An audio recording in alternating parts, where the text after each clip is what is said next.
So if you're gonna leave the US, you better speak the language. First off, you don't have to learn the language. There are plenty of English-speaking enclaves of expats all over the world. If you want to hang out with Rick on Friday night and eat pizza in your gated community, so be it. That said, it kind of drains the whole discovery of the experience. I know the title sounds like a redneck cliche, but there is some truth to it. Not that they have to be such a dick about it, but yes, you should learn the language for your own good. I know plenty of hard-working immigrants who've been here more than 20 years, still doing the same cleaning job they got when they got here. If they had learned English in that time, their whole life would be different. The same will be true for you if you leave the US and don't learn the language of the host country. With the exception of Brazil and Jamaica, but they speak some strange form of Creole, which I can't make any sense of. The point is, it's going to take a lot of effort. Lots and lots of effort. And to all you YouTubers out there claiming to teach language in 45 minutes, you are a fraud. Otherwise, everyone would be bilingual, wouldn't they? But they're not. I mean, how many people can you think of who aren't immigrants, who didn't grow up in a bilingual home that speak more than one language? Not too many, I imagine. My journey with Spanish has been a long and arduous one, to say the least. It started in the 6th grade, where I got a B-, but hey, I passed. I was a troubled youth, I hated the world, so good enough for me. I then took a passive interest in Spanish in college. I figured college level Spanish 1, I'd be completely fluent.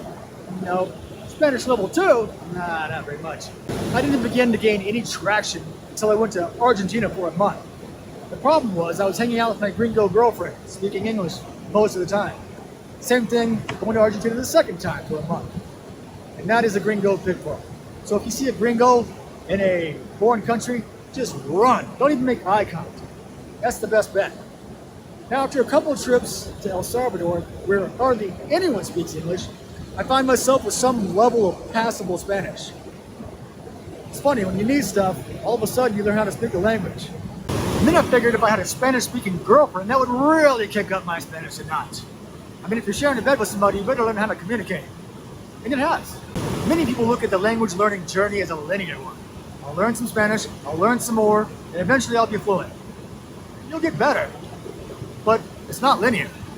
There's some advancement and a lot of retracement and some more advancement.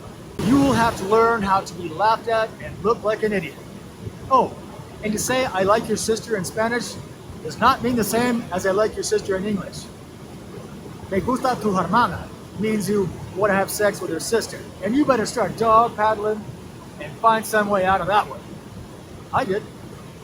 Oh, and if you're hot, don't say estoy caliente. It means you're horny. You will make these mistakes and so many more when you start your language journey. Embrace it. Don't run from it. It's okay. The Spanish that I know now has brought me closer to the people I love and cherish, and has deepened my understanding of the culture that I've adopted. Yet still I know I'll never be fluent all the way. I'll never be perfect. I'll never fully understand the culture I've adopted. That's okay. It just makes me different. Different than most people I know. Most people in this culture that I'm preparing to leave in 2.5 months.